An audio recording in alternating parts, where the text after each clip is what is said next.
Bonjour chers collègues, merci Madame la Présidente. Je vous remercie de m'accueillir au sein de votre commission des affaires sociales ce matin. Et je tiens à remercier les deux administrateurs et administratrices, Jean-Stéphane Ménaché et Charline Renaud, qui m'accompagnent dans ces travaux depuis ces dernières semaines autour de la proposition de loi avec beaucoup d'efficacité et de bienveillance, en réussissant souvent à traduire le sens et la cohérence de mes idées bien mieux que je ne saurais le faire moi-même. Je pense aussi en cet instant à mes collaborateurs et collaboratrices qui ont commencé ce travail et l'ont poursuivi, Brune Seban, Anaïs de Saint-Martin et Nicolas Framont, Yacine Kedim et Mathilde Julier, ainsi que toute l'équipe des ateliers de loi de la France Insoumise, au premier rang desquels Vivien Ribière, le regretté Thomas Lalande, Sylvain Noël, Adrien Clouet et tant d'autres. Car cette proposition de loi établissant la garantie d'emploi par l'État employeur en dernier ressort, déposée par notre collègue Jean Huratenon et que j'ai l'honneur de défendre devant vous, est le produit d'un long travail collectif au long cours. Le fruit d'une réflexion sans cesse enrichie par l'éclairage de celles et ceux, économistes, sociologues, responsables associatifs, militants et militantes, citoyens et citoyennes, qui, comme les membres du groupe de la France Insoumise, appellent de leur vœu la mise en œuvre d'une politique radicalement différente dans le domaine de l'emploi, de la lutte contre le chômage et en particulier contre le chômage de longue durée. Les chiffres du chômage sont catastrophiques, nous le savons tous et toutes. Notre pays compte aujourd'hui près de 6 millions de chercheurs et chercheuses d'emploi, toutes catégories confondues. Et la crise économique qu'il traverse, comme beaucoup d'autres pays dans le monde, et dont les effets sur l'emploi se font déjà sentir, ne manquera pas d'aggraver les choses. Au-delà de la situation actuelle, et de façon notable, la France compte une proportion structurellement élevée de personnes durablement privées d'emploi parmi les personnes au chômage, proportion qui ne cesse d'augmenter depuis des années. Au quatrième trimestre 2020, elle et il étaient près de 2,9 millions, selon les chiffres de la Direction de l'animation de la recherche, des études et des statistiques, la DARES, et de Pôle emploi. Cela doit nous préoccuper autant que nous obliger, en tant que citoyens et citoyennes, et surtout en tant que législateurs et législatrices. Car les effets du chômage de longue durée sur le retour à l'emploi sont dévastateurs. On le sait, les personnes exclues du marché du travail ou qui s'auto-excluent du fait de la baisse de leur capacité productive se retrouvent disqualifiées par les employeurs qui redoutent une perte de compétences et une détérioration de leur capital humain. Mais les conséquences du chômage vont bien au-delà de ce seul phénomène. Conséquences sociales, conséquences économiques, elles sont toutes, nul ne peut le contester, absolument dramatiques. Combattre ce chômage est donc un enjeu sanitaire à part entière, tant il contribue à détériorer la santé des personnes privées d'emploi. Rappelons quelques chiffres pour nous en convaincre s'il en était encore besoin. Le risque de mortalité pour une personne durablement privée d'emploi est multiplié par 3, ce qui fait du chômage de longue durée un facteur aussi aggravant que le tabagisme. Une personne au chômage de longue durée a 2 fois plus de risques de subir un accident cardiovasculaire. Plus d'un tiers des personnes ayant fait l'expérience du chômage de longue durée connaissent un épisode dépressif.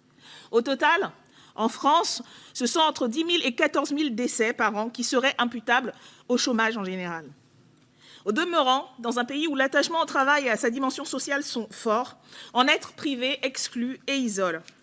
Ce phénomène de désaffiliation, bien identifié par le sociologue Robert Castel, va très certainement s'aggraver avec la crise que nous traversons qui distend les liens entre les individus. Au plan économique, c'est une évidence, mais elle mérite aussi d'être rappelée. Le chômage a un coût, entre 16 000 et 19 000 euros par an et par demandeur et demandeuse d'emploi, selon l'association ATD Quart Monde, auteur d'une évaluation de l'expérimentation territoire zéro chômeur de longue durée. Si l'on réfléchit en termes macroéconomiques, ce sont plus de 65 milliards d'euros qui sont consacrés chaque année aux politiques dites actives et passives en faveur de l'emploi, hors exonération fiscale et allègement de cotisations sociales. Dans le même temps, près d'un tiers des personnes privées d'emploi n'ont plus aucun droit à indemnisation et survivent grâce aux minima sociaux. Aujourd'hui, un quart des personnes au chômage vit sous le seuil de pauvreté. Voici donc à grands traits la situation dans laquelle se retrouve notre société. Des dizaines de milliards d'euros sont dépensés tous les ans dans des politiques qui manquent cruellement d'efficacité alors que les besoins des personnes les plus éloignées de l'emploi sont de moins en moins bien couverts. Collègues, reconnaissons-le, Les recettes libérales privilégiées depuis des années, réduction du coût du travail et flexibilisation du marché en premier chef, n'ont pas eu les effets annoncés par leurs promoteurs et promotrices. Et les réformes engagées depuis le début du quinquennat, la dite réorganisation du dialogue social et économique dans l'entreprise, issue des ordonnances de 2017, ou la définition d'un nouveau cadre pour l'assurance chômage, moins protecteur et moins juste, ne produiront pas plus de résultats positifs que les politiques conduites jusqu'à maintenant. Quoi qu'il en soit, et au-delà des désaccords idéologiques sur les mesures imaginées par les décideurs et décideuses d'un temps, désaccords qui sont tout à fait légitimes et naturels dans une démocratie, il y a ce constat que nous faisons toutes et tous depuis longtemps. Ces politiques n'ont jamais permis d'éradiquer le chômage de longue durée, ni même de le faire reculer significativement de manière durable. Ce constat, que nul ne peut sérieusement mettre en cause, ne doit pas nous faire oublier que le chômage n'est pas une fatalité. Des dispositifs intéressants, pensés pour améliorer la situation de l'emploi, ont été mis en place. D'autres mécanismes peuvent encore être imaginés et doivent l'être. Ainsi, les propositions qui sont faites méritent-elles d'être examinées attentivement, plutôt que d'être balayées d'un revers de main au motif qu'elles n'émanent pas des rangs de l'actuelle majorité. L'expérimentation Territoire zéro chômeur de longue durée, lancée en 2016 et récemment prorogée avec le soutien de notre groupe, doit nous encourager. Elle a montré que la lutte contre le chômage n'était pas qu'une question budgétaire et qu'avec la mobilisation de tout un territoire, de toute une population, il était possible de proposer un emploi à toutes les personnes qui en sont privées durablement et qui le souhaitent. Il faut à présent, de notre point de vue, aller plus loin. Dans le contexte économique actuel, il nous faut faire preuve d'un volontarisme sans faille si l'on veut se donner les moyens de remporter la bataille de l'emploi, du moins de la mener avec des armes aussi efficaces que possible et éviter que des milliers de personnes supplémentaires ne basculent dans la pauvreté. Avec le texte que nous nous apprêtons à discuter, le groupe de la France insoumise, fidèle au programme L'Avenir en commun et aux engagements de campagne de Jean-Luc Mélenchon en 2017, apporte une réponse concrète aux défis posés par le chômage de longue durée en proposant que soit mise en place une garantie d'emploi pour les personnes qui en sont durablement privées. Au fondement de cette proposition propose l'idée, théorisée dans les années 1970 par l'économiste états-unien Hyman Minsky, qu'une lutte efficace contre le chômage suppose que l'État s'engage à fournir un emploi à toutes celles et tous ceux qui sont prêts à travailler au salaire minimum et éventuellement au-delà en fonction des qualifications requises pour les emplois proposés. L'État endosse, ce faisant, l'habit d'employeur en dernier ressort. Contrairement à une idée parfois avancée, le travail ne manque pas dans notre pays. Au contraire, les domaines dans lesquels les besoins de la société ne trouvent qu'une satisfaction partielle sont nombreux. Préservation de l'environnement, aide aux personnes âgées, aux enfants et aux malades, amélioration de la vie urbaine, animation en milieu scolaire, activités artistiques. Les opportunités pour l'emploi sont donc bien réelles aujourd'hui. Et les économistes que nous avons interrogés nous l'ont redit. Elles le seront, de notre point de vue, encore davantage demain. Il ne fait guère de doute pour nous que la reconstruction écologique dans laquelle notre pays est encore trop timidement engagé induira nécessairement une hausse significative de la demande d'emplois divers, tiré par l'émergence puis l'affermissement d'un modèle économique décarboné. Parallèlement, les métiers du lien qui s'exercent dans le champ médico-social, dans celui de l'aide à domicile au bénéfice des personnes âgées ou de l'entretien des espaces publics seront évidemment appelés, eux aussi, à occuper une place de plus en plus centrale dans notre société. Voilà, collègues, l'objet du dispositif imaginé par les rédacteurs et rédactrices de cette proposition de loi. Favoriser partout sur le territoire la création d'emplois ayant vocation à satisfaire les besoins insatisfaits à ce jour, identifiés à l'échelle locale de manière démocratique et transparente, et présentant une utilité sociale et écologique immédiatement perceptible pour la collectivité. Ces besoins ne sont pas imaginaires, ils existent bel et bien dans l'Hexagone et dans les territoires d'outre-mer, notamment dans le domaine sanitaire pour ces derniers en raison de la résurgence de certaines maladies. La garantie d'emploi, telle qu'elle est imaginée ici, s'inscrit pleinement dans l'objectif de la bifurcation écologique et solidaire que les députés du groupe de la France insoumise appellent de leurs vœux et qui implique une réorientation immédiate de l'ensemble des moyens de production, d'échange et de consommation, afin que la société garantisse des conditions dignes de travail et des possibilités de survie collective. Elle est l'une des composantes d'un ambitieux programme national, d'une formidable aventure collective, d'un gigantesque défi civilisationnel. la construction d'une société plus juste et solidaire qui favorise l'harmonie entre les êtres et garantit la préservation de l'écosystème qui rend la vie humaine possible. Les attentes sont fortes, les auditions préparatoires à l'examen du texte l'ont une nouvelle fois démontré. La réflexion est riche, à l'intérieur comme à l'extérieur de nos frontières. À présent, il est temps d'en venir aux actes. Instituer une garantie d'emploi aura un impact positif sur la relance économique et l'indispensable bifurcation écologique de notre pays.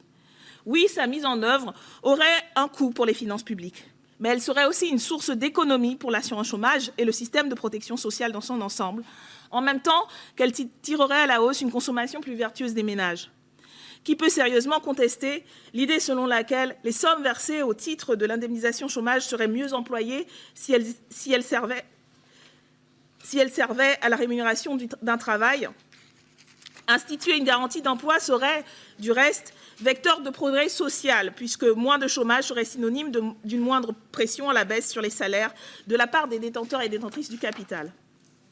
Enfin, instituer une garantie d'emploi donnerait une traduction concrète à la promesse portée par des générations de révolutionnaires qui ont édifié la République et la rêvaient pleinement sociale.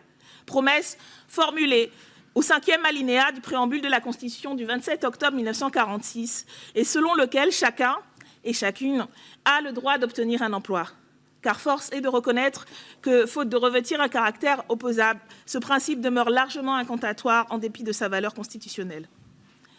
La proposition de loi que nous avons déposée s'articule autour de 3 articles, même si nous espérons que, dans l'objectif de son adoption, il puisse être enrichi et développé. L'article 1er confie au service public de l'emploi une nouvelle mission consistant à octroyer et financer un emploi à toute personne qui en est durablement privée. Il nous semble important ici de redonner pleinement ses moyens à ce service public et de l'inscrire dans cette stratégie nationale qui permettrait aussi de mettre à disposition sa structuration pour ce mécanisme particulier.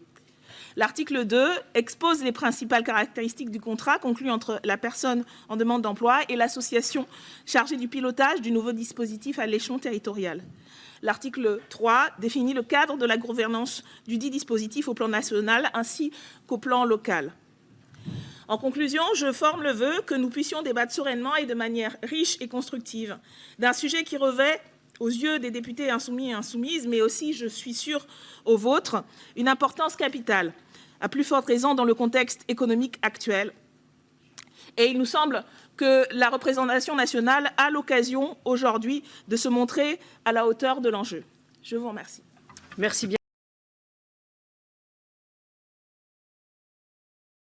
Madame la rapporteure, et je passe tout de suite la parole aux orateurs de groupe. Je commence avec Didier Bécher pour La République En Marche. Merci Madame la Présidente. Madame la rapporteure, évidemment, avec ce texte, vous dire que nous partageons l'objectif qui est celui, évidemment, de lutter prioritairement contre le chômage de longue durée. Nous parlons de 1,2 million de personnes qui étaient concernées avant la crise du Covid et aujourd'hui, potentiellement, 1,6 million de personnes. Et nous voyons l'ampleur du travail qui a à mener. Si nous partageons l'objectif, évidemment, nous ne partageons pas le chemin que vous proposez et nous ne croyons pas au fait que l'État pourrait devenir l'employeur de l'ensemble des demandeurs d'emploi. Nous avons pour objectif, et je vous donnerai quelques exemples juste après, de vraiment construire un cadre qui va offrir aux entreprises un contexte économique, juridique favorable pour créer de l'emploi durable pour tous. J'en veux pour preuve, effectivement, le travail que nous avons fait en commun, puisque nous avons adopté en fin d'année à l'unanimité de tous les groupes politiques la proposition de loi pour renforcer l'insertion par l'activité économique et étendre effectivement à 50 territoires supplémentaires, territoires zéro chômeur. Et donc dans cette proposition de loi, donc qui date de la fin de l'année, nous avons créé des nouveaux dispositifs. On va augmenter de 25% le nombre de places dans les parcours d'insertion. Je pense au contrat passerelle qui va se mettre en place, qui va permettre d'expérimenter justement cette facilité d'intégrer les entreprises tout en restant salariés d'une structure d'insertion. Vous renvoyez aussi, je crois, à la responsabilité de l'État dans ce texte, et je voudrais vous souligner, puisque nous sommes plusieurs groupes politiques aussi à avoir soutenu la nécessité dans la commande publique d'avoir des critères sociaux qui se mettent exactement au même niveau que les critères environnementaux, c'est-à-dire que l'État soit exemplaire dans les emplois qu'il est capable de proposer à travers sa commande. Les Républicains, le MoDem, le Parti socialiste également a soutenu ces amendements qui ont pu être adoptés. Nous avons même jusqu'à indiquer un pourcentage qui pourrait être confié en termes de contrat aux structures d'insertion, donc pour favoriser la réinsertion des chômeurs de longue durée. Enfin, je soulignerai un vrai problème avec ce texte, c'est le coût de la mesure. Alors j'ai essayé comme ça rapidement de faire un chiffrage, puisque vous proposez de le payer sur la taxe alcool et tabac. Je tourne autour de 80 milliards comme ça, sans compter tous les renouvellements que vous prévoyez, c'est-à-dire quasiment le coût du plan de relance. Donc encore une fois, nous ne soutiendrons évidemment pas ce texte parce qu'il n'est pas chiffré et qu'il y a d'autres chemins que nous avons utilisés pour lutter contre le chômage de longue durée. Très bien. Monsieur Gérard Cherpion, pour les Républicains. Oui, merci Madame la Présidente. Effectivement, nous avons un point d'accord évident, c'est que l'emploi est un enjeu essentiel pour la population et pour l'ensemble des personnes qui sont bien évidemment concernées. Mais par contre, il y a beaucoup de divergences en fait, sur les moyens pour y arriver. Vous, par exemple, vous invoquez le préambule de la Constitution, vous venez de le faire encore à l'instant, la Déclaration universelle des droits de l'homme de 1948. Et sur ce point, c'est très clair, le Conseil constitutionnel a tranché. En fait, l'État n'a pas d'obligation de résultat, mais une obligation de moyens. Or, les moyens ont été mis en œuvre. Les moyens sont mis en œuvre. Alors, on peut toujours considérer qu'ils ne sont pas suffisamment mis en œuvre. Et les moyens sont mis en œuvre. Et d'ailleurs, plusieurs lois qui ont été votées ces derniers temps ont été votées d'ailleurs de façon assez consensuelle pour accorder un maximum d'éléments qui permettent d'aller dans ce sens. Alors, par contre, il y a d'autres. Le système que vous proposez, finalement, consiste quelque part à fonctionnariser toute une partie de la population. Ce n'est pas du tout notre conception de l'emploi, pas du tout.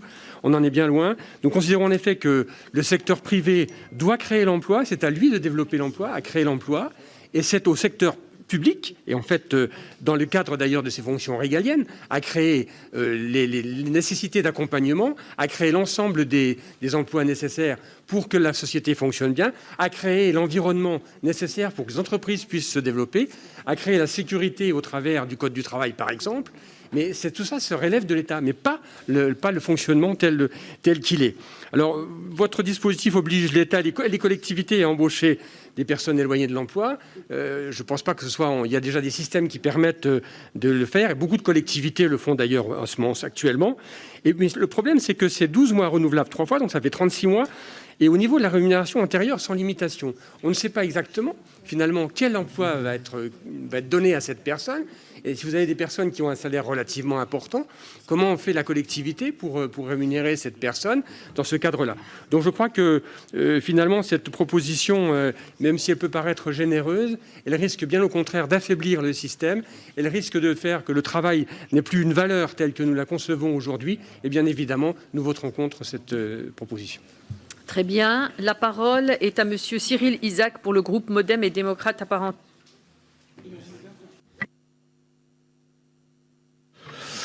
Merci Madame la Présidente, Madame la rapporteure, chers collègues. La proposition de loi que nous examinons aujourd'hui instaure le principe d'un État employeur en dernier ressort. Concrètement, le dispositif vise à ce que l'État s'engage à embaucher toute personne qui le souhaite au salaire minimum à travers un contrat à durée déterminée d'au moins 12 mois renouvelable une fois.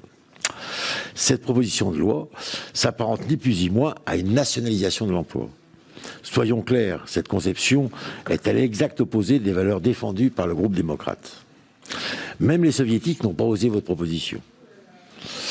Ce texte écarte également totalement les entreprises du processus de dynamisation du marché du travail.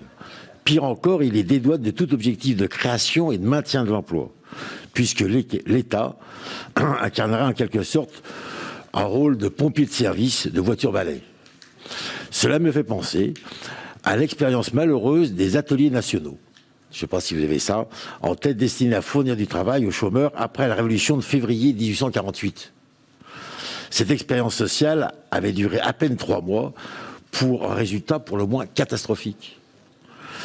La comparaison avec le dispositif territoire zéro chômeur de longue durée n'est pas pertinente, puisque celui-ci constitue une solution d'appoint à l'échelle microéconomique pour des territoires clairement identifiés comme étant durablement sinistrés. Il ne s'agit en aucun cas de généraliser un tel principe sur le plan macroéconomique ou national. Si votre proposition était sérieuse, vous nous proposeriez un chiffrage de votre proposition. Alors, il n'en est rien. Face à la crise, nous préférons déployer des mécanismes efficaces d'aide et de soutien aux entreprises afin de les inciter à conserver l'emploi et en créer de nouveaux. C'est ce que s'efforce de faire le gouvernement et la majorité à travers les dispositifs protecteurs pour les entreprises, pour garantir les emplois, les salaires et développer de nouvelles industries pour la création de nouveaux emplois. Pour l'ensemble de ces raisons, le groupe démocrate s'opposera fermement à cette proposition de loi. Merci. Je vous remercie. Merci bien. Monsieur Boris Vallaud, pour le groupe socialiste et apparenté. Merci Madame la Présidente. Il y a quelques mois, on était nombreux ici à défendre la généralisation, pas seulement l'élargissement d'expérimentation territoire zéro chômeur de longue durée. Et avec cette proposition de loi de notre collègue de la France Insoumise, on explore un champ qui est assez voisin de cette proposition-là. Et nous sommes d'ailleurs pas très loin non plus de réflexions qui sont menées par un certain nombre de think tanks autour de l'emploi vert garanti, sujet que nous regardons avec beaucoup d'ONG et d'autres partis politiques avec intérêt, ni très loin, pour rebondir sur ce que vient de dire notre collègue, des réflexions sur les ateliers nationaux aux États-Unis, considérant qu'il y a quand même des inspirations qui peuvent être intéressantes. Ce qu'il y a d'intéressant dans la réflexion, c'est d'abord l'idée que l'on reprend que nul n'est inemployable. Au fond, je crois que c'est une promesse républicaine qu'il faut tenir et dont Territoire zéro chômeur nous a convaincus. C'est aussi l'idée que si on manque d'emploi, on ne manque pas de travail. Et au fond, ça ouvre une réflexion sur comment on valorise le travail hors emploi, comment on valorise le travail gratuit, comment on valorise l'engagement. Au fond, aujourd'hui, il n'y a que les grands chefs d'entreprise qui ont d'autres façons de se rémunérer que le salaire. Et beaucoup de gens sont renvoyés finalement au bénévolat, à l'amateurisme, des missions qui sont pourtant essentielles. C'est aussi une réflexion sur ce que coûte la pauvreté, ce que coûtent les politiques de lutte contre la pauvreté. J'ai entendu la question du chiffrage. Mais enfin, qui peut me dire combien coûte la pauvreté et combien coûtent les politiques de lutte contre la pauvreté? Je prétends qu'il coûte moins cher de lutter contre la pauvreté que de l'accepter. D'ailleurs, c'est la démonstration qu'avait fait à plusieurs reprises ATD Carmonde. C'est pour ça que la question du coût de la mesure est à poser, je crois, sous cet angle-là. Et d'ailleurs, nos collègues belges qui veulent expérimenter le territoire zéro chômeur ont même fait la démonstration qu'il y avait un coût net positif de cette mesure. C'est aussi une façon, après avoir examiné le RSA pour les jeunes, de rappeler la centralité du travail. Mais un travail digne, un travail porteur de sens, un travail qui n'abîme pas, un travail qui émancipe, un travail qui est ce que nous faisons. Et c'est effectivement tout à fait important. Alors évidemment, il y a dans le détail un certain nombre de désaccords ou de choses qui mériteraient un débat plus approfondi. Moi, je souhaite que nous puissions l'avoir dans l'hémicycle et que cette proposition puisse prospérer. C'est pour ça qu'on la soutiendra. Très bien. Monsieur Paul Christophe pour le groupe Agir Ensemble. Oui, merci Madame la Présidente, Madame la rapporteure, chers collègues. Nous examinons donc ce matin une proposition de loi qui vise à établir la garantie d'emploi par l'État employeur en dernier ressort pour tenter d'éradiquer le chômage de masse. Ainsi, l'État s'engagerait à proposer ou à financer un emploi à tout chômeur de longue durée qui souhaite travailler au salaire de base du secteur public ou davantage. Ce droit à l'emploi serait opposable en justice par ailleurs. À la lecture de votre texte, plusieurs points de vigilance sont à souligner à ce stade. Si le concept de garantie d'emploi peut paraître séduisant en théorie, sa mise en œuvre pratique nous semble inadaptée au marché de l'emploi et risquée pour l'équilibre des finances publiques. En effet, dans votre article 1er, vous énoncez que l'octroi et le financement d'un emploi doit correspondre aux qualifications, formations et parcours professionnels de la personne en recherche d'emploi. Ainsi, en partant du postulat que le marché de l'emploi doit s'adapter aux spécificités des personnes au chômage, vous désolidarisez le chômage de l'employabilité des actifs et donc de la formation initiale et continue. Or, nous estimons que le marché du travail est éminemment évolutif, en pleine mutation, suivant l'évolution des secteurs d'avenir. Cloisonner ainsi les chômeurs à leurs compétences et formations acquises nuira considérablement à l'évolution professionnelle des futurs actifs, à leur émancipation, ainsi qu'au dynamisme de notre système économique. Vous n'évoquez pas non plus d'ailleurs la question géographique de l'offre. Dans quel périmètre devait-elle s'inscrire auprès des collectivités? De plus, d'un point de vue pragmatique, aucune disposition ne définit concrètement la suite de la garantie d'emploi. Au-delà, une fois le quota des 12 mois renouvelables 2 fois épuisé, donc qu'advient-il au-delà des 36 mois prévus par votre texte? Cette lacune liée à la compréhension de l'objectif de votre proposition de loi et pourrait induire un leurre, celui de l'embauche définitive. Enfin, nous estimons également que pour pouvoir apprécier votre disposition, nous manquons d'éléments chiffrés, je ne suis pas le seul à le dire, qui permettraient d'évaluer l'impact réel et global sur l'équilibre de nos finances publiques et sur celle des collectivités locales. Il n'est pas concevable à ce stade de naviguer à vue sur un tel sujet, vous en conviendrez. Aussi, à ce stade, notre groupe ne votera pas ce texte. Merci. La parole est à Martine Vonner pour Liberté et Territoire. Merci Madame la Présidente, Madame la rapporteure. Depuis l'épidémie de Covid-19, les chiffres de l'emploi sont très préoccupants. Notre groupe Liberté Territoire rappelle que dans un tel contexte de crise et d'incertitude, et alors que la précarité s'amplifie et que les difficultés à trouver un emploi sont décuplées, il est incompréhensible que le gouvernement poursuive sa réforme de l'assurance chômage. Si certains des objectifs étaient initialement partagés, comme la lutte contre les contrats courts, certains dispositifs ne se justifient plus. D'importants effets pervers sont à craindre, en particulier sur les jeunes et les plus précaires, alors même qu'ils sont les plus vulnérables face à la crise.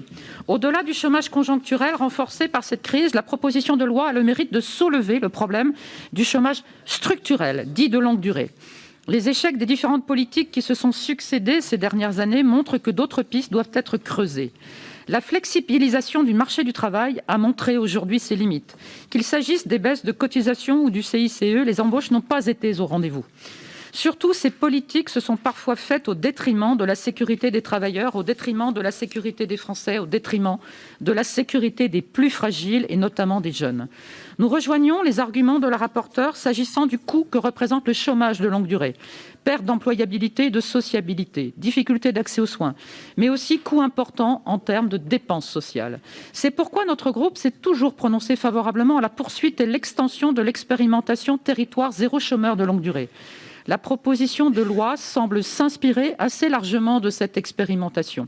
Il nous paraît important que cette expérimentation puisse être menée à son terme et évaluée afin de tirer les enseignements de la première phase. Mais que l'initiative vienne des territoires nous paraît essentiel. Surtout si nous encourageons son extension, nous rappelons la nécessité que les comités locaux chargés de l'accompagnement soient mieux dotés financièrement. Or, la participation de l'État prévue pour 2021 est très insuffisante au regard des objectifs fixés par l'exécutif. Je vous remercie. Très bien. Monsieur Adrien Quatennens pour la France Insoumise. Merci Madame la Présidente, Madame la rapporteure, cher Daniel, chers collègues. Pour nous, l'emploi est le commencement de tout et d'abord de l'autonomie individuelle. L'emploi est d'ailleurs un droit proclamé dans la Constitution. Chacun a le devoir de travailler et le droit d'obtenir un emploi. En découle donc une nécessité, c'est que l'État et son gouvernement concourent à rendre ce droit effectif en mobilisant tous leurs moyens. Et nous pensons que c'est un échec absolu. Au-delà des destructions d'emplois, malgré les aides versées par l'État, il nous faut constater qu'avant même la crise, 80% des embauches réalisées étaient des contrats courts et que les quelques 300 000 emplois non pourvus souvent évoqués ne font pas le poids à côté des près de 7 millions de chômeurs disponibles. Derrière les statistiques du chômage, dont on peut sortir à la faveur d'un contrat extrêmement court, se cache une réalité sociale brutale, le chômage. Le chômage est une souffrance. Pourtant, c'est sur le dos des chômeurs que ce gouvernement entend réaliser 2,3 milliards d'économies avec sa réforme de l'assurance chômage. Nous portons donc une ambition, éradiquer le chômage et atteindre le plein emploi. Nous disposons pour cela de 3 leviers essentiels. Le premier, c'est le partage du temps de travail. Le nombre de demandeurs d'emploi augmente plus vite que le nombre d'emplois créés, pour la raison que le temps de travail est bloqué en France depuis 2002, malgré les gains de productivité. On produit plus avec moins de main-d'œuvre et on ne partage pourtant pas le travail entre tous. Partager le temps de travail, travailler moins pour travailler tous et travailler mieux est donc une solution efficace pour lutter contre le chômage. Le deuxième levier, c'est la planification de la bifurcation écologique. Outre l'impérieuse nécessité de faire face au changement climatique, cette planification se compterait en millions d'emplois. Et le troisième levier, c'est celui que nous vous proposons ce matin, c'est la garantie d'emploi. Nous voulons sortir de l'utilisation qui est faite du chômage pour faire pression à la baisse sur les salaires et les conditions de travail. Nous ne sommes pas d'accord avec l'idée selon laquelle le travail va manquer. Compte tenu de toutes les tâches qu'il y a à accomplir pour bifurquer, nous affirmons que nous ne manquons pas de travail, mais d'emploi. L'État, qui doit concourir à garantir le droit à l'emploi proclamé dans la Constitution, ne doit plus dépendre du bon vouloir du marché de l'emploi et de l'utilisation volontaire du chômage. Avec la garantie d'emploi, l'État s'engage à proposer ou à financer un emploi à tout chômeur qui souhaite travailler, au salaire de base du secteur public ou davantage. Ces emplois pourraient également assurer la réalisation de travaux indispensables non pris en charge, entraide, emploi vert, métier du lien. Voilà donc une proposition dont le potentiel est maximal. Et pour conclure, elle devrait faire réfléchir celles et ceux qui prétendent défendre la valeur travail, mais n'ont aucune autre solution à proposer face au chômage de masse que des cadeaux fiscaux sans contrepartie et une pénalisation détestable des personnes touchées par le chômage. Très bien. Donc, je vais passer la parole tout de suite à Monsieur Perru pour la question de député. Madame la présidente, madame la rapporteure, la proposition de loi que vous présentez, elle mérite de valoriser le travail en tant que droit, mais aussi de devoir pour tous nos concitoyens, comme le décrit le préambule de la Constitution et la Déclaration universelle des droits de l'homme de 1948. Mais l'État, ceci a déjà été dit, n'a pas une obligation de résultat, mais de moyens, comme l'a confirmé le Conseil constitutionnel. Et l'État doit faire son possible, bien sûr, afin que chacun puisse avoir en emploi ce qu'il fait à travers l'organisation du marché de l'emploi, de Pôle emploi, de divers dispositifs et bien sûr d'aide aux entreprises. Il ne faut pas non plus oublier que le travail, bien sûr, dépend des travailleurs, de leur formation, de leur volonté et bien évidemment des entreprises, c'est-à-dire de l'offre d'emploi qui peut exister dans notre pays. Avez-vous pu estimer justement le volume d'emplois à créer, pour quel métier, en direction de quelle formation et comment cela correspondrait-il d'ailleurs au nombre de chômeurs? Et même encore d'utilisation de votre dispositif, comment assurer le retour à un emploi traditionnel, si l'on peut dire, de ces personnes après les 12 mois renouvelables que vous préconisez? Que prévoyez-vous comme accompagnement à la réinsertion professionnelle, bien sûr, qui est essentiel, parce que nous ne pouvons fonctionnariser à vie tous les chômeurs d'aujourd'hui, pour des missions d'ailleurs dont nous ne connaissons pas encore la teneur, que vous n'évoquez pas en termes d'utilité réelle, et bien sûr avec la création d'une énième instance, puisque vous voulez effectivement, en quelque sorte, qu'il y ait des comités de partenaires dans chaque pôle emploi, c'est-à-dire une nouvelle usine à gaz qui serait celle décisionnaire. Et enfin, Madame la rapporteure, c'est certainement là que le bas blesse encore plus, vous n'évoquez pas un seul moment de financement autrement que par l'expression « l'argent ne manque pas » dans votre exposé des motifs. Et lorsqu'on sait que l'épidémie de Covid-19 a coûté au total quelques 420 milliards d'euros en 2020, 2021, 2022 aux finances publiques en France, on voit bien quand même toutes les limites justement de cet exercice. Et j'aimerais justement vous entendre sur ce sujet, car il ne paraît pas crédible en l'état de croire que l'État pourrait subvenir à la création de ces emplois sans condition. Et il est regrettable que vous n'abordiez pas ce point dans votre tête, car sans moyens financiers, on ne peut pas aller plus loin. Je vous remercie. Pour des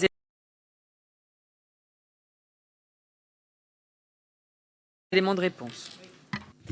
Merci Madame la Présidente, merci collègues pour vos interventions qui participent du débat et l'alimentent. Je pense que ça aurait pu et ça devrait peut-être en séance se traduire par des propositions, y compris pour enrichir le texte. Mais je conçois qu'y compris parce qu'il y a peut-être des philosophies politiques différentes à l'œuvre et dans la conception qu'on a du travail, de l'emploi. Cela obère la possibilité d'amender un texte avec lequel on ne partage pas la philosophie et la conception. D'abord, pour rassurer les collègues, il ne s'agit pas de fonctionnariser tout le monde, ni d'aller encore plus loin que les soviétiques. Juste pour exemple, un des exemples historiques auxquels on se réfère, c'est plutôt Roosevelt que les soviétiques, puisque ça fait partie des dispositifs mis en place pendant le New Deal et qui sont d'ailleurs aujourd'hui rediscutés et repensés aux États-Unis même. Donc, il n'est point besoin d'aller jusqu'à l'URSS, y compris ce sont aussi des dispositifs qui existent dans d'autres pays. Je pense à l'Inde, je pense à l'Argentine. Il y a des formes différentes qui ne prennent pas tous la forme d'une fonctionnalisation, qui prennent, y compris en Argentine, une forme très décentralisée en vérité. Donc voilà, les exemples ne manquent pas, et même dans l'histoire de France. Alors vous évoquiez les fameux ateliers nationaux, mais dont on pourrait aussi considérer qu'ils sont une des premières formes d'assurance travail, d'assurance chômage, et qui ont permis en tout cas de faire exister l'idée qu'effectivement il y avait une responsabilité de l'État. D'autres s'en sont inspirés ensuite pour les dispositifs qui ont constitué notre système de protection sociale. Donc je ne balayerai pas cela d'un revers de main. Mais effectivement, l'idée est de considérer qu'il y a une responsabilité de la collectivité et de la puissance publique, de la même manière que certains collègues peuvent considérer que ce sont aux entreprises de créer des emplois. Moi, je crois que les entreprises privées, leur objectif premier n'est pas de créer de l'emploi, c'est de faire des profits. Et ça, c'est la logique même du capital. Je ne leur en tiens pas rigueur, mais c'est consubstantiel à leur nature. Et c'est aussi pour ça qu'elles n'ont aucun problème, et encore une fois, ce n'est pas une condamnation morale, à détruire de l'emploi. Parce que si ça participe de leur stratégie, voilà, donc la création d'emplois n'est pas une traduction automatique de la bonne marche des entreprises. Et on pourrait même dire que souvent la destruction des emplois est beaucoup plus profitable à un certain nombre.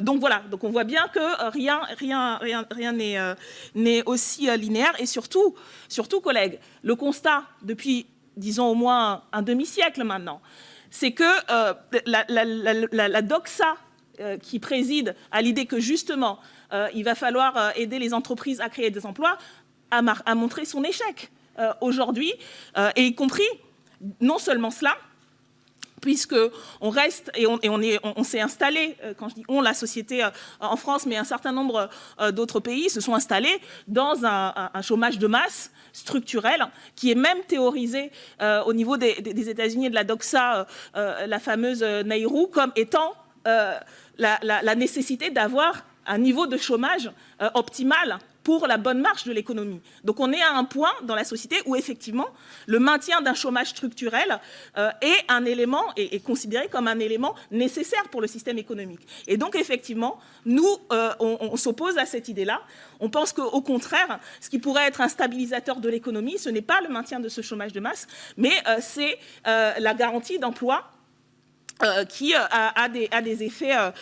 peut avoir des effets extrêmement positifs. Je vous renvoie aux travaux dont on s'est beaucoup inspiré et dont s'inspirent aussi beaucoup les personnes qui réfléchissent à ce sujet de Pavlina Tcherneva et de l'expérience aux États-Unis, des simulations qui ont été faites sur la mise en place d'un système de garantie d'emploi et qui est générateur en fait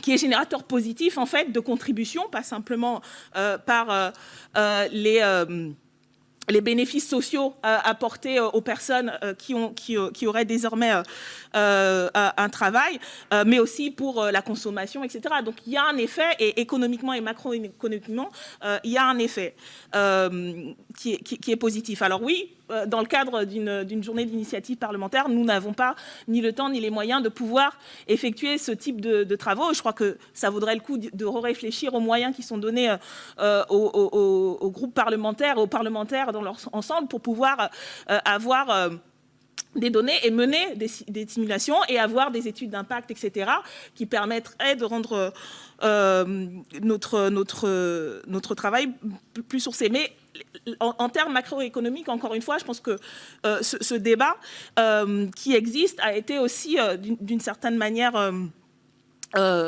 qui se poursuit.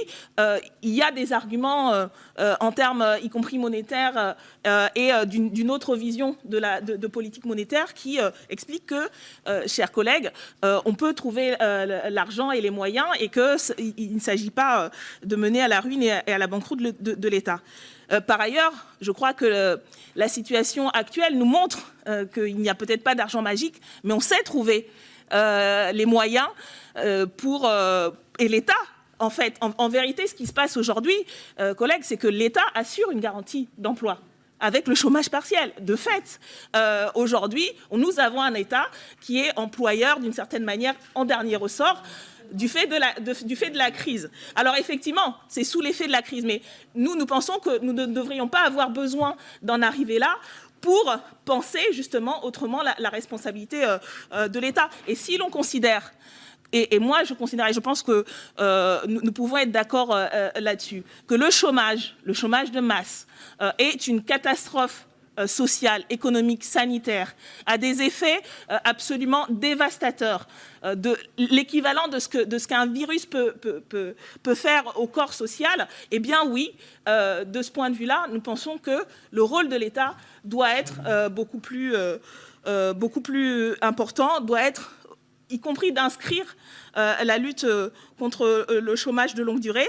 dans une stratégie, et c'est celle que nous défendons, dans une stratégie globale en fait, de relance de l'activité par la bifurcation écologique et solidaire, et je reviendrai sur les exemples d'activités dont il peut s'agir, et surtout d'un objectif de véritable plein emploi.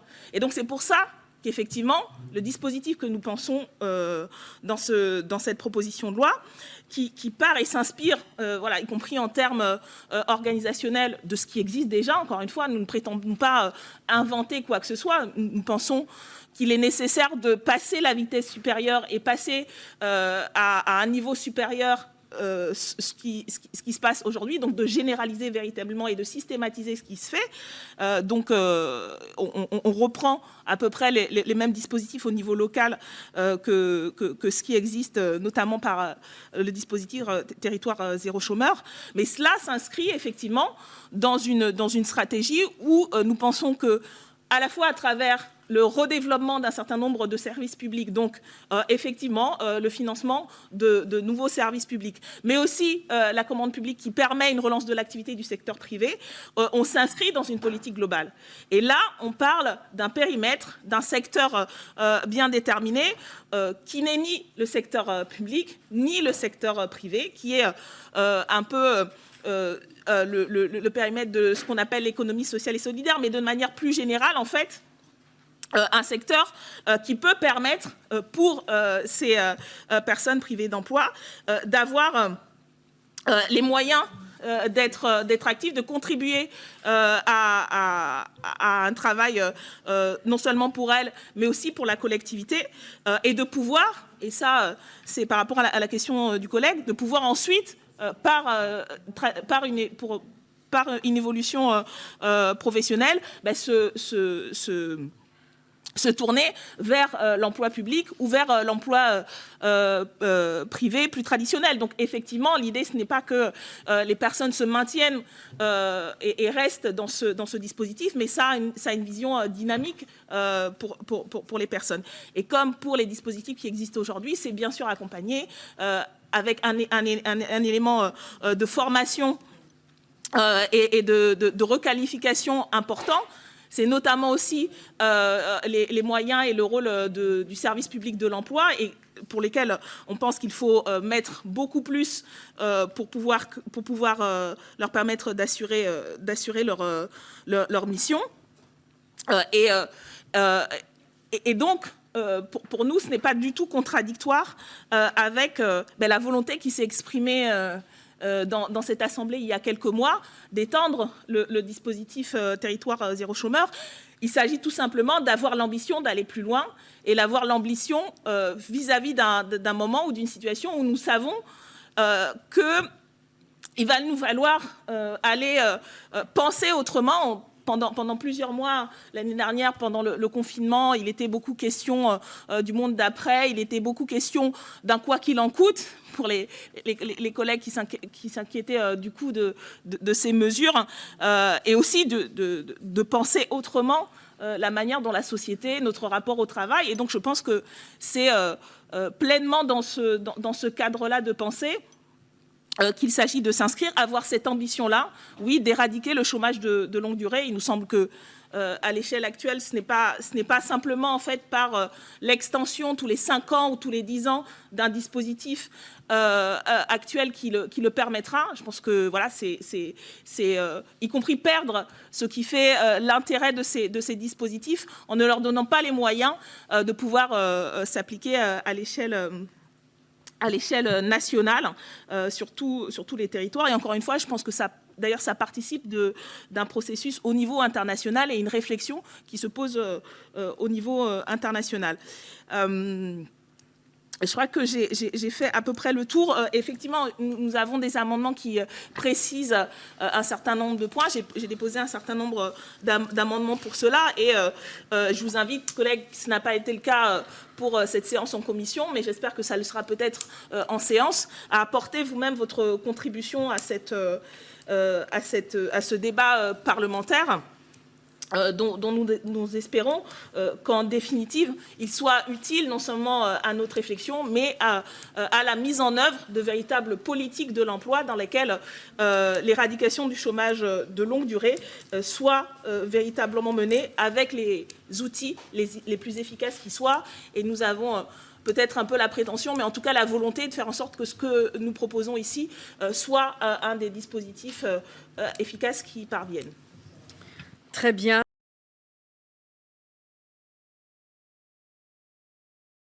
Monsieur Bécher, vous souhaitiez intervenir? Oui, juste un mot pour corriger peut-être, Madame la rapporteure, vous disiez que, vous affirmez que les politiques de soutien aux entreprises sont un échec. Je voudrais quand même, puisque vous citiez la DARES dans vos chiffres au début, dans l'exposé, reprendre les chiffres de la DARES. Avant le Covid, donc en 2019, le taux de chômage a été le plus bas jamais atteint depuis des dizaines d'années en France, à 7,6%. Et nous avons créé 500 000 emplois. Donc cette politique affirmée de soutien aux entreprises et à l'emploi porte ses fruits. Il se trouve qu'il y a eu le Covid entre-temps qui a annihilé. Vous parlez aussi beaucoup d'emplois subventionnés finalement. Je voudrais vous rappeler, en prenant un exemple concret, par exemple le plan Un jeune, une solution, que nous faisons effectivement de l'emploi subventionné. Et ça marche. Il n'y a jamais eu autant d'apprentis, autant de jeunes accédant à leur premier CDI que depuis que nous avons ce plan qui subventionne directement de l'emploi à travers les entreprises. Donc encore une fois, sur le chemin à emprunter, je crois que les dispositifs qui sont en place, je vous rappelle le travail que nous faisons dans cette commission sur le financement de l'emploi, c'est plus de 13 milliards qui sont consacrés à l'accompagnement de ces mesures, 12 milliards supplémentaires cette année dans le plan de relance pour accompagner l'emploi, c'est 600 millions de plus que l'année dernière, pour avoir bien les chiffres en tête. Et pour la première fois, c'est plus de 2,5 milliards qui sont consacrés exclusivement à l'accompagnement de ceux qui sont le plus éloignés de l'emploi. Donc encore une fois, je pense que sur le chemin, nous n'empruntons pas le même chemin, mais par contre, nous sommes très concernés par la réduction du chômage de longue durée. Très bien. Monsieur Da Silva? Oui, merci Madame la Présidente. Oui, tout d'abord dire que, évidemment, je préfère en tout cas une démarche qui consiste à trouver des solutions par l'emploi que par l'allocation sans travail et sans emploi. C'est une première chose et donc ce but, nous le poursuivons. Et si on a, si on a voté à l'unanimité pour territoire zéro chômeur, c'est qu'il y a bien un principe avec lequel nous sommes d'accord. Pour autant, évidemment, le fondement de territoire zéro chômeur et selon les chiffres d'ATD Quart Monde, reposait sur le principe de l'activation des dépenses passives. Bon, et ça, c'est quelque chose d'assez fort, et je pense que c'est là-dessus qu'on est d'accord. C'est-à-dire que si le chômage, si le coût du chômage est de l'ordre de 18 000 euros, il est assez intellectuellement intéressant de se dire vaut mieux que ces 18 000 euros servent à créer un emploi plutôt que des dépenses au titre d'une allocation. Mais les rapports d'évaluation ont démontré qu'on n'active que 5 000 euros. Donc le gap, il est énorme, c'est-à-dire entre ces 18 000 et les 5 000 de gains pour les dépenses publiques, il y a là quelque chose qui ne passe pas, sauf à considérer effectivement beaucoup plus de dépenses publiques et donc beaucoup plus d'impôts. Donc je crois que le problème, déjà, c'est celui-ci, principalement. Et puis cette idée aussi de toujours rappeler le droit d'obtenir un emploi. Je rappelle que le préambule de la Constitution commence par dire « chacun a le devoir de travailler ». Et on l'oublie bien souvent. C'est toujours un droit, mais pas de devoir. Donc peut-être qu'on réglerait aussi la question des dépenses actives en ayant aussi ce regard-là sur le travail. Je vous remercie.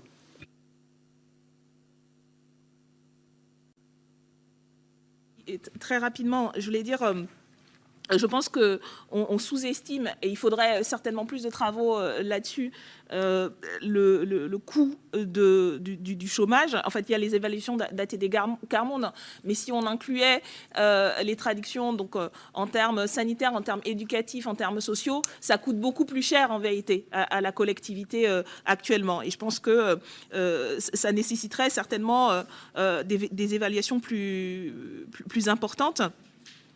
Mais c'est aujourd'hui un constat extrêmement, à mon avis, consensuel et édifiant. Donc, encore une fois, la question, ce n'est pas tant combien coûte aujourd'hui cette mesure, mais combien coûte aujourd'hui le chômage et ses effets directs et indirects, pas simplement pour les personnes concernées, mais pour leurs proches, leurs familles et pour toute la collectivité. Premièrement. Deuxièmement, effectivement, il y a aujourd'hui, il existe des dispositifs d'accompagnement de l'emploi, d'aide à l'emploi. Et je rappelle quand même que c'est ce gouvernement qui a aussi réduit les contrats aidés. Et nous, dans les auditions, mais vous avez eu certainement l'occasion dans votre commission de l'entendre aussi, pour les associations, ça a été un coup extrêmement rude et ça l'est encore aujourd'hui. Et c'est notamment pour cela, quand nous avons auditionné les responsables du dispositif emploi vert à La Réunion,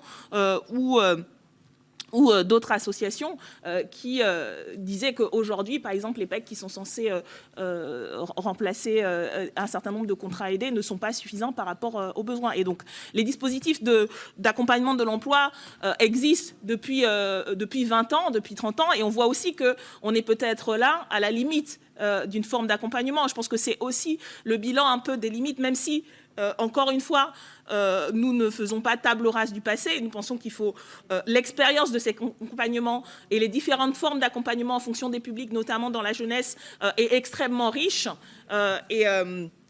et doit permettre en fait de faire évoluer ces dispositifs, d'en prendre le meilleur et de pouvoir les généraliser. Mais effectivement, on arrive de notre point de vue au bout et qu'il faut faire un saut qualitatif aujourd'hui avec ce que nous proposons. Et pour finir sur les droits et les devoirs, je pense qu'aujourd'hui, là aussi peut-être contre ce qu'on peut entendre et dire beaucoup avec le discours de stigmatisation sur les personnes privées d'emploi, sur le renforcement aussi des mesures de contrôle et de police sur ces personnes-là.